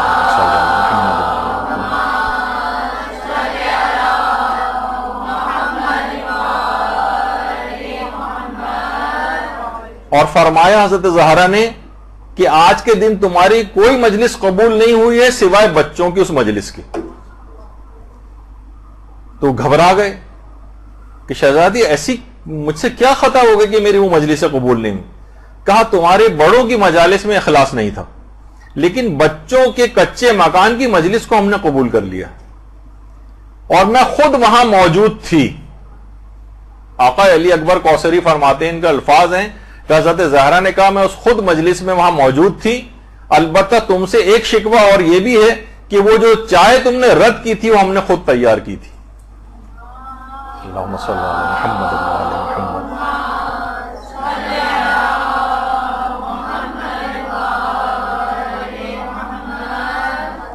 تو اس طرح کے نہ جانے کتنے رویائے صادقہ، کتنے مکاشفات علماء کے، مجتہدین کے اتنے تواتر کے ساتھ ہیں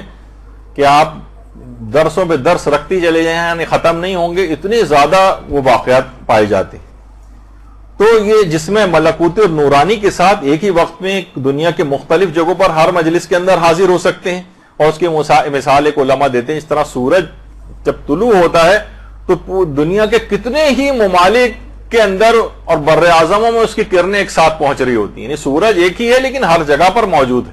اسی طریقے سے نورانی اور ملکوتی جسم کی بھی مثال ہے کہ آنے واحد میں متعدد جگہوں پہ حاضر ہو سکتا. اور باقاعدہ کچھ روایتیں ایسی ہیں جو کہ علماء بھی ظاہر ہے اگر یہ نظریہ کسی کا نہ ہو تو یہ روایتیں سمجھنا بہت مشکل. جیسے خود چھٹے امام ہمارے امام جعفر صادق علیہ السلام فرماتے ہیں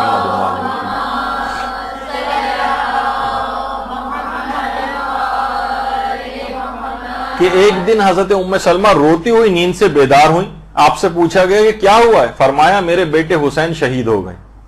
میں نے خواب میں رسول خدا کی رحلت کے بعد سے ان کو ابھی تک نہیں دیکھا ہے، لیکن آج رات میں نے ان کو خواب میں دیکھا ہے. تو میں نے ان سے پوچھا کہ کیا ہوا ہے؟ تو رسول اکرم کو میں نے دیکھا کہ ان کا چہرہ مرجھایا ہوا اور وہ پریشان. تو رسول اللہ نے فرمایا میں نے گزشتہ رات صبح تک حسین اور ان کے اصحاب کے لیے قبریں کھودی. اعمالی شیخ صدوق صفحہ 202 کے اوپر یہ روایت موجود. پیغمبر فرماتے ہیں میں نے گزشتہ رات صبح تک امام حسین کے اصحاب کے لیے قبریں کھودی ہیں.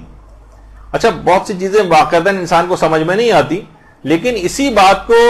آیت اللہ شیخ علی القرانی، ان کے کتنے ٹی وی پروگرامز ابھی بھی آتے ہیں، عرب چینلز وغیرہ اگر آپ دیکھیں، اور یہ آیت اللہ وحید خراسانی کے بھی شاگردوں میں سے، تو باقاعدہ آیت اللہ وحید خراسانی کی جو درس خارج ہیں،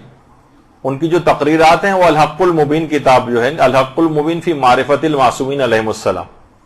اس کے اندر انہوں نے جمع کی، تو اس کے اندر انہوں نے آیت اللہ وحید خراسانی کا یہ قول نقل کیا کہ آیت اللہ وحید خراسانی فرماتے ہیں امام حسین کا قضیہ ہر قسم کے وصف و تقریر سے بالا تر، اتنا بالا ہے، اتنا بلند ہے امام حسین کا معاملہ، اور یہ جو پورا واقعہ ہے کہ کتنی بھی آپ تقریریں اس کے فضائل میں کر دیں، کتنی بھی اس کی باتیں بیان کر دیں، یہ بہت بلند ہے اس سے، بلکہ کہہ رہے ہیں کہ امام حسین کا قضیہ تو ایک طرف رہا، ان کے ساتھ حبشی سیاہ فام غلام جو شہید ہوئے ہیں وہ بھی ہر قسم کی تعریف اور وصف بیان کرنے سے بہت بالا تر ہے، اور دلیل کیا دی انہوں نے کہ ان کے لیے، ان کے حبشی غلام تک کے لیے سید المرسلین و خاتم النبیین عالم اعلیٰ سے ان کی قبریں کھودنے اور دفن کے لیے پیغمبر اکرم خود تشریف لائے تھے۔ اتنی بڑی شخصیات ہیں یہ امام حسین کے اصحاب جو کربلا میں ان کے ساتھ شہید ہوئے ہیں، اور کہہ رہے ہیں کہ جی ہاں خاتم النبیین صلی اللہ علیہ وآلہ وسلم جو تمام عالمین کی مخلوقات میں سب سے پہلی شخصیت ہیں، لیکن امام حسین اور ان کے اصحاب کی قبروں کی تدفین کا انتظام کرنے کے لیے خود عالم اعلیٰ سے زمین پر تشریف لائیں۔ تو ان کا زمین پر تشریف لانا، ان کا آنا، ان کا مجلسوں میں آنا کوئی ایسی بات نہیں، روایات سے بات ظاہر ہوتی ہے باقاعدہ، اور کتنی اور روایتیں ایسی ہیں، میرے پاس اتنا وقت ہی نہیں آپ سے دیکھتی جائے، بہار الانوار کے اندر میں صرف آپ کے سامنے سے بس گزر رہا ہوں، اتنا وقت ہی نہیں ہے، جو بھی شوقین ہوں بہار کے وہ جا کر ان روایات کو جو ہے وہ دیکھ سکتے ہیں کہ کتنا انبیاء جو ہے حضرت موسیٰ تک جو ہے کربلا جو ہے زیارت کے لیے تشریف لاتے ہیں، بہت ساری روایات اس سلسلے میں آئی ہیں، اور باقاعدہ آیت اللہ سیستانی سے وہ بھی روایت پوچھی گئی ہے کہ حضرت زہرا کی پیدائش کی جو روایات ہیں کہ کیا یہ صحیح ہے کہ جس وقت حضرت زہرا کی پیدائش ہوئی تھی تو حضرت آسیہ بنت مزاحم اور حضرت مریم بنت عمران اور حضرت موسیٰ کی بہن جن کا نام کلثوم تھا وہ، اور حضرت سارہ اور حضرت خدیجہ طاہرہ ولادت حضرت سیدہ زہرا کے موقع پر مدد کے لیے تشریف لائی تھیں، یہ جو روایات کے اندر یہ بات ملتی ہے کہ یہ یعنی اس کے کیا یہ بات صحیح ہے؟ تو آیت اللہ سیستانی نے جواب میں فرمایا ورد ذالک فی بعض الروایات، یعنی اس بات کو ڈینائی نہیں کیا انہوں نے، بلکہ کہا کہ جی ہاں اس بات کا تذکرہ بہت سی روایات کے اندر آیا ہے کہ ان کی یہ ہستیاں اس وقت ولادت کے موقع پر تشریف لائی تھیں۔ تو عالم ارواح سے ان شخصیات کا اس دنیا کے اندر آنا یہ کوئی ایسی بات نہیں ہے، یہ ان کی پیدائش کے واقعات کے اندر بھی ملتا ہے، ائمہ کی شہادت کے واقعات کے اندر بھی ملتا ہے، اور ان کی مجلس عزا میں حاضری کے لیے بھی ملتا ہے، ان کی احتضار اور موت کے وقت اور قبر کے اندر دفن ہوتے وقت کے حالات کے اندر بھی ملتا ہے۔ تو بہرحال علماء کے فتووں سے بھی اس بات کی تائید ہوتی ہے۔ اچھا، پھر بہرحال اب اتنا وقت نہیں ہے، آیت اللہ صادق روحانی نے بھی اس بات کو ذکر کیا ہے، اور ان کا ایک دوسرا فتویٰ بھی جب ان سے پوچھا گیا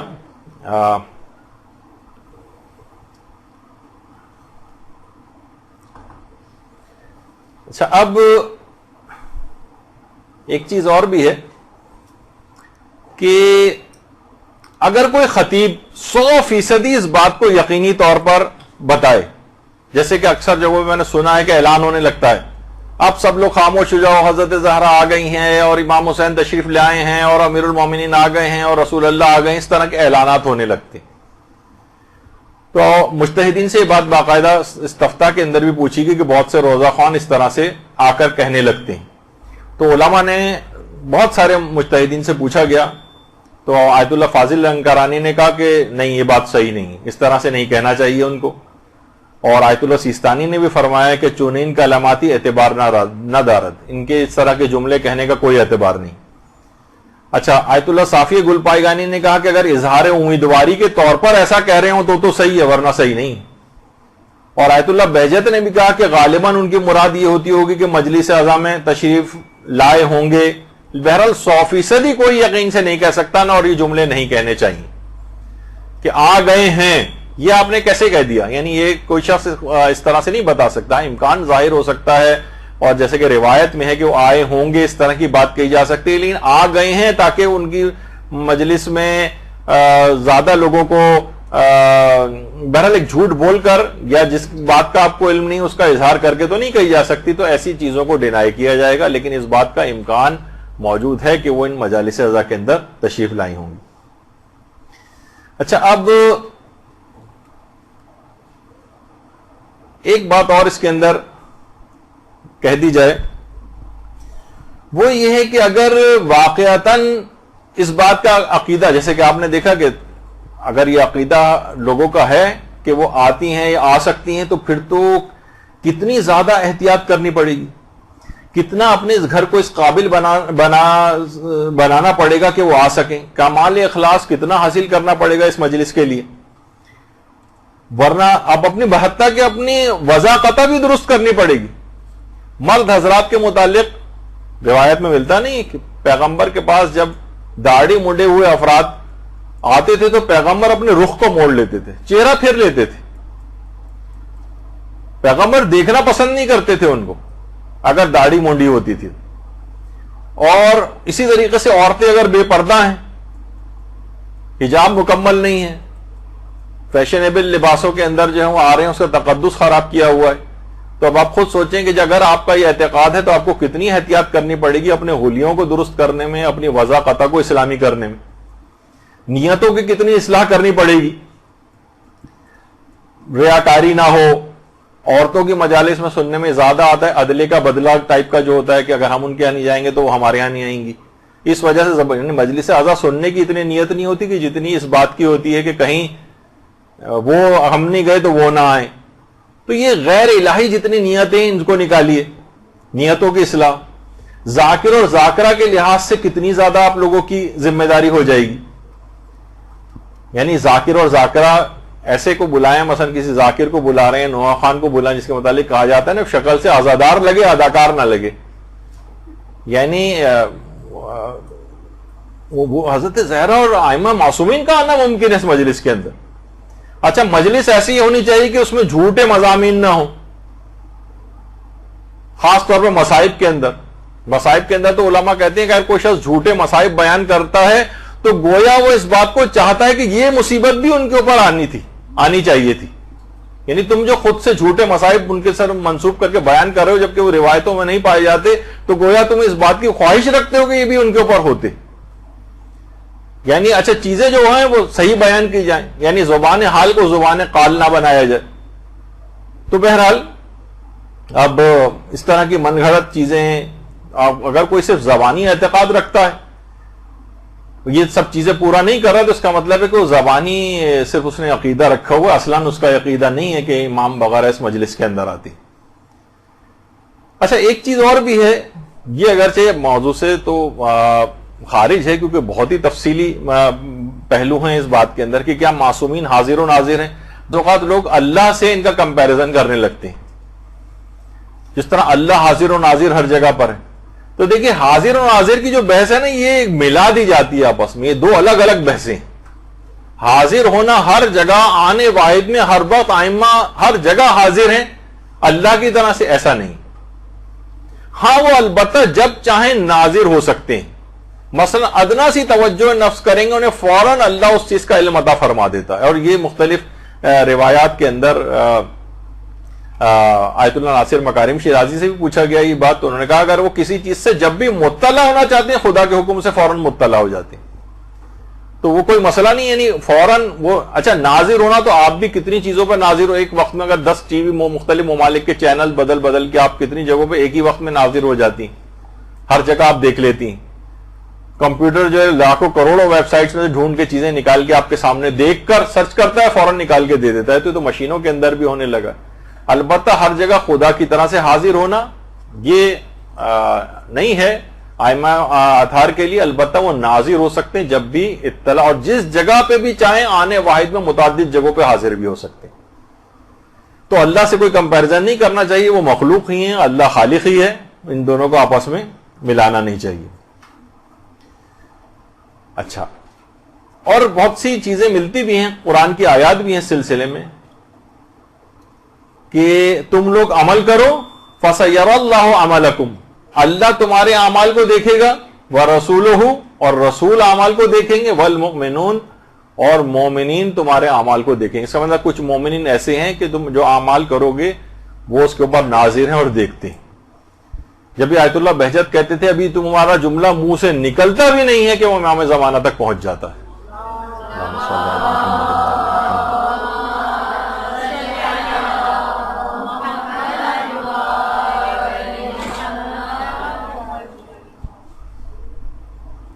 تو بس اب کیونکہ وقت ختم ہو گیا، باتیں ابھی بہت ساری مجھے بیان کرنا تھی، لیکن یہاں پر گفتگو ہم اپنی روکتے ہیں۔ اور آپ نے دیکھا کہ بہرحال یہ چیز سنتے تو بہت تھے، لیکن اس کے دلائل یا ان احادیث سے واقفیت نہیں تھی عام طور پر، تو وہ بھی آپ کے سامنے آج چیزیں آ گئیں۔ امید تو یہی ہے کہ آج اس سلسلے میں ہماری آخری نشست ہوگی، لیکن شاید ایک نشست اور ہونے کا امکان ہے۔ اب آپ کے لیے سزا کے طور پر ہوگی، میرے لیے سعادت کی بات ہوگی، دیکھیں آگے کیا ہوتا ہے۔ تو وصلی اللہ علی محمد وآلہ الطیبین الطاہرین۔ کہاں غریب کا گھر اور کہاں حسین کی ماں، مجلس شبیر نے کیا ورنہ، کہاں غریب کا گھر اور کہاں حسین